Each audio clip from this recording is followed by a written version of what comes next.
All right, Happy New Year.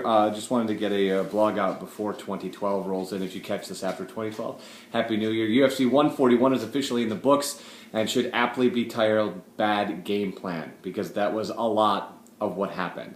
Even when you start with the Hedis fight, who looked amazing, and I'm taking nothing away from him. Nam Fan's plan, pretty bad. Bad game plan.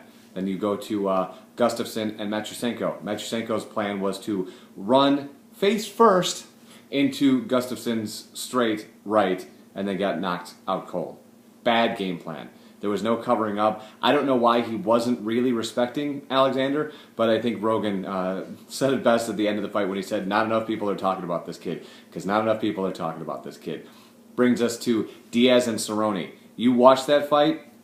I hope you did. If you didn't watch that fight, go check it out, because it's absolutely the case study for a bad game plan. Cerrone was extremely successful with leg kicks and abandoned them just so he could get into a stand-up war with Nate Diaz, whose boxing looked insane, and he walks away with the win. 155 is the place for him. He looks like a big star in 2012. I know the Diaz brothers are already stars, but coming off the 170 thrashing he took, it's good to see him at 155 with two big wins back-to-back heading into 2012. Which brings us to the bad game plan of the night, Brock Lesnar and Alistair Overeem. Now, going into this, I know that Alistair, anyone who knows anything about Alistair knows that he's got some amazing stand-up. He's one of the most decorated guys in MMA just because of his K1 experience and that brief moment where he held 3 titles all at the same time. It had never been done, as they said in the countdown, probably will never be done since. Now that said, last night he looked terrific.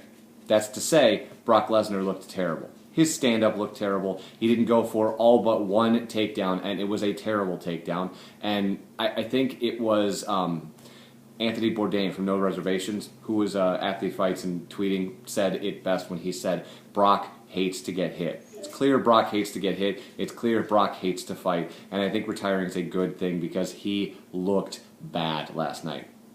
Alistair Overeem and Judas Dos Santos, I think that's a whole different animal, because Dos Santos is just as sick in the ground, if not sicker, than Alistair Overeem. So they're going to want to keep this one standing, and I still maintain the philosophy that JDS is much more accurate a striker than Overeem. That's not to say that Overeem can't win that fight, because he certainly can.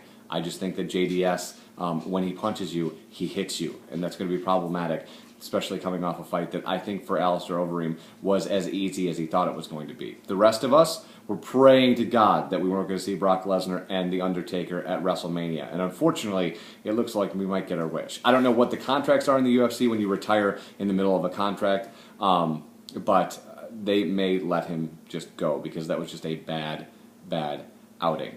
We will be back on Friday at 6, the first one of 2012, to wrap up UFC 141 and, of course, get you ready for UFC 142 and everything else that's coming this year, because it's going to be a big year for MMA, UFC on Fox and all that. It's Way of the Warrior. Have an awesome New Year. We'll talk to you soon.